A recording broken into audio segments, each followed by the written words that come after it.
pasca kejadian kemarin untuk gempa yang terjadi di Semeru kedua kalinya pada hari Rabu kemarin, sampai sekarang kebetulan para dandim kami khususnya jajaran Korem 1, 2 Teguh Umar dari mulai Sabang, Semeru sampai Singkil, alhamdulillah aman, terkendali, belum ada laporan yang berarti dari masyarakat.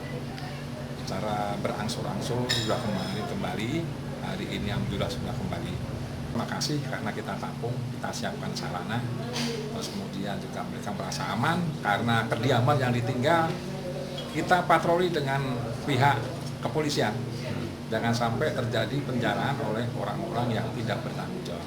Ini yang kami kita sadari kemarin, kami di lapangan bahu-membahu dengan Pak Dandim, ada di kota mengendalikan masyarakat untuk mengadakan evakuasi di tempat-tempat yang sudah ditentukan. Iya, orang menganggap perlawanan ke bawah, kecamatan, Babinsa pun memiliki, Korem pun memiliki data pangkat. Sama dengan Korem.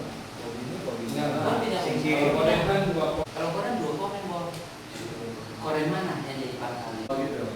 Jago di mana? Udah makan belum? Udah. Benar.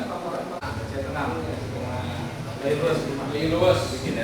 Pergeseran dari Kodam itu dari Banda Aceh ke titik daerah pangkal Kodam itu.